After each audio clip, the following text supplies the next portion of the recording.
Today is November 12th, 2024. My name is Clara Bass, and we're here at the Thomas F. Eagleton Courthouse in St. Louis, Missouri, to discuss the Supreme Court case Hazelwood versus Kuhlmeier. Today, we have the pleasure of speaking with Mr. Bob Haar, who was involved firsthand in the Supreme Court proceedings back in 1987. Mr. Haar, it's a pleasure to have you here. Can you briefly introduce yourself and explain your connection to the Hazelwood case? Yes, my name is Bob Haar, and I was one of the lawyers that represented the Hazelwood School District in the Supreme Court.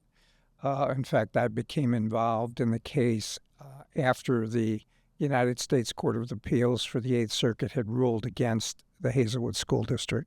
All right, before you got involved in the Hazelwood case, can you tell us a little bit more about the type of law you practiced back then? Well, I had just come out of government practice. I had worked for the Department of Justice in Washington in the Office of Legal Counsel, which are the legal advisors to the Attorney General, and then had come back home to St. Louis as an assistant United States attorney. So I was involved in criminal prosecutions for 5 years, principally organized crime and public corruption cases. All right, and before all of that, did you have any experience before doing appellate work or working at the Supreme Court? Yes, after law school, I clerked for a judge in the United States Court of Appeals for the District of Columbia Circuit, and then I was a law clerk for William Rehnquist on the Supreme Court.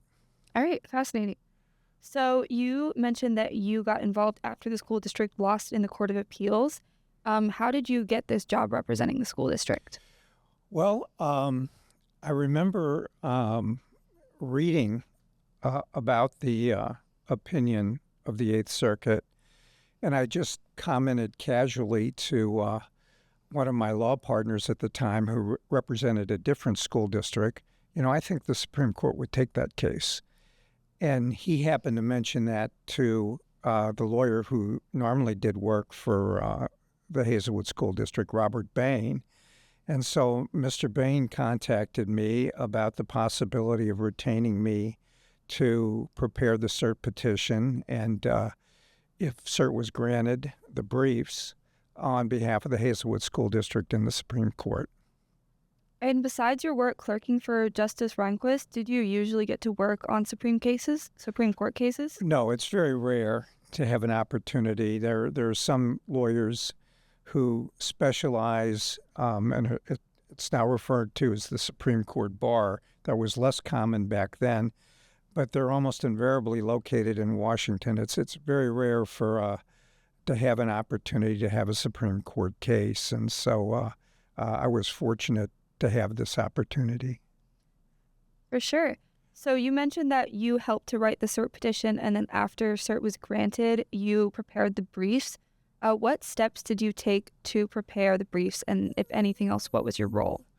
Well, the record is set at this point. There had been a trial in front of Judge Nangle, who was a highly regarded district judge here in the Eastern District of Missouri. He had made findings of fact, conclusions of law. It had gone up to the Eighth Circuit. It was briefed there. And so my first task was to look at the trial transcript, look at the opinion of Judge Nangle, look at the Court of Appeals opinion, and try to identify the arguments that would most interest the Supreme Court in deciding whether to take the case. And what did you think some of those arguments were as you were going through? Well,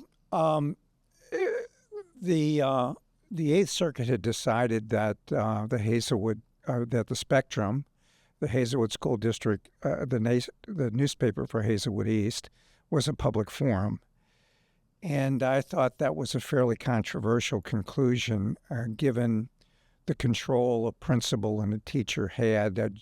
The Spectrum was a classroom exercise by the Journalism 2 class. And so I thought that would be of interest to the court.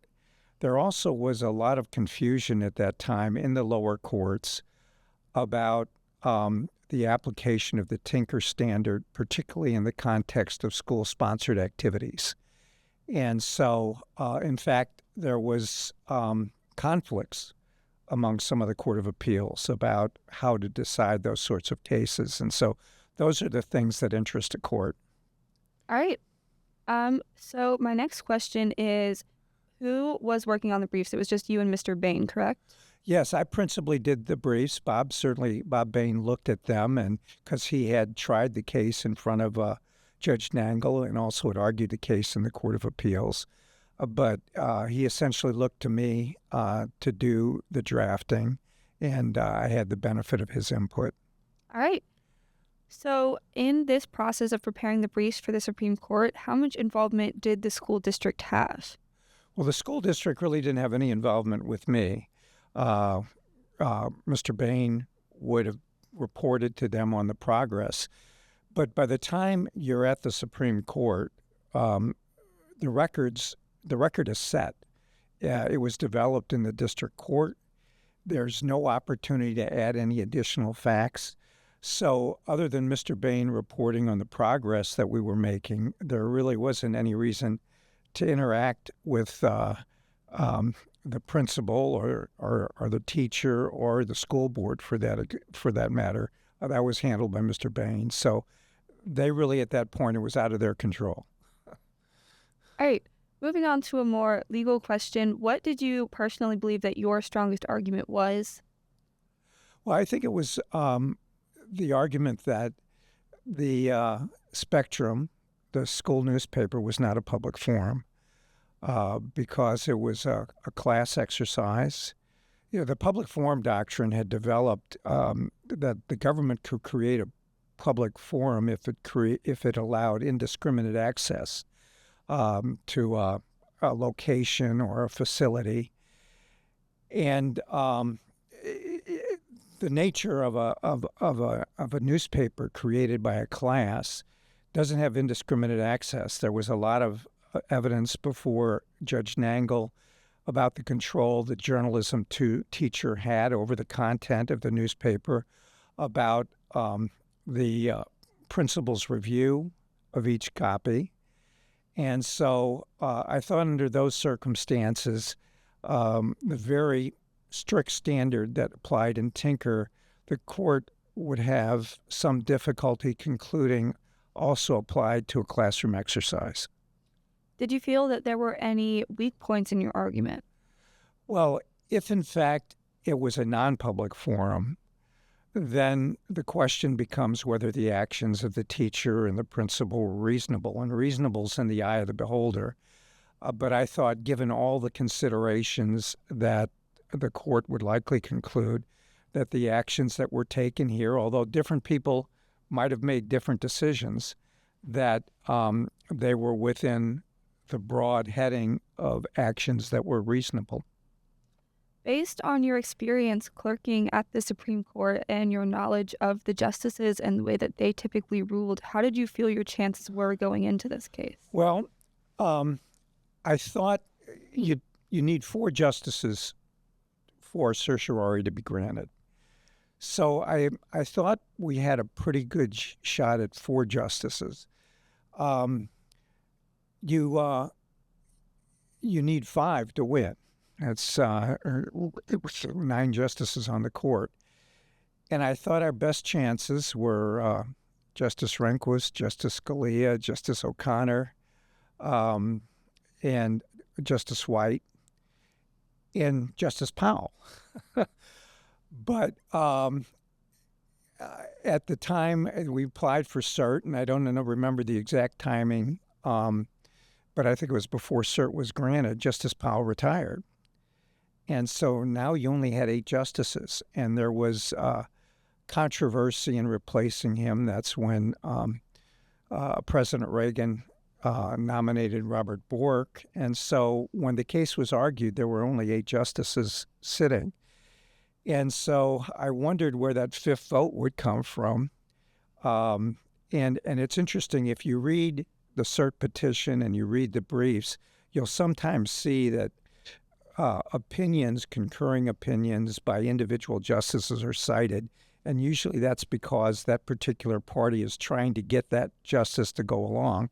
So I thought our best chances were Justice Stevens and Justice Blackmun, And Justice Stevens, though, had been very skeptical of the public forum analysis, so I wasn't sure about him, but lo and behold, he was the fifth vote. All right. So now that we've talked a little bit about how you get involved in the case, I'm going to turn it over to Maddie Littleton to do the rest of the interview talking about your actual experience being in the Supreme Court oral arguments. Were you in the room during the oral argument at the Supreme Court? Yes, I was. Who else was there? On behalf of the school district, it was me and Mr. Bain. What was that experience like? It was a little strange. I mean, it was the first time that I'd sat at counsel table. I obviously, when I clerked, had sat in the courtroom quite a bit. And because I had clerked not so many years before, a number of the justices knew me. So that was a little different. But yeah, other than that, I mean, the court was active. They asked a number of questions. I think most of the questions were pretty predictable, and so, there's always a little bit of anxiety in a situation like that, and you're being in front of the Supreme Court. But I had a little bit of a comfort level because I had been in that room before, and like I said, a number of the justices I knew. What was the most interesting legal argument or issue? Well, the most interesting issue was this whole question of whether or not, first of all, the public forum doctrine was the right way to analyze this case. And secondly, whether or not the Hazelwood East School newspaper was a public forum or a non-public forum. And so I haven't gone back. It's been many years, and I haven't listened to the argument, but that was certainly the most important legal issue. What did you find most enjoyable about working on this case, or most frustrating? The most satisfying thing was the opportunity to sit down and carve out a block of time and just focus on this case, and essentially reading cases from all over the country, how courts had handled similar issues. And so I enjoyed that process. The most frustrating, I think every lawyer who writes the brief would like to argue the case. So that's always a little frustrating. No two lawyers would do it the same way. But it, from our perspective, came out right. Was there ever a conflict between your personal feelings about the case and your arguments as a lawyer? No, I really believed that the conclusion that the Hazelwood newspaper was a non-public forum was the right one. I think it was most consistent with the case law. I also actually believed in the long term that it was best for student journalism because the Court of Appeals opinion had essentially said, for example, that the school, the principal, the teacher couldn't edit something because they were concerned it invaded the privacy of others, unless there was the possibility of being sued, tort liability. And that's a very difficult standard for a school board and a principal to apply. And what I have discovered, certainly in private practice, if you have a corporation, you have a school, you have an entity that can't control its liability and make decisions to avoid lawsuits that are workable, that what they do is they shut down the activity. And if you read Justice White's opinion, I think for the Supreme Court, I think he alluded to the fact that one of the risks here would be if that was the right standard, that a number of school districts would just decide not to have school-sponsored newspapers, and certainly not as part of a classroom exercise.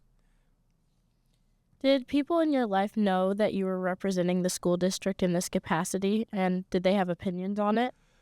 Well, actually, I mean, other than the student press community, I don't think a lot of people were aware of it, although the case did get some publicity because it was the 200th anniversary of the Constitution, and the New York Times Sunday Magazine had done a big story on the Hazelwood case before it was argued.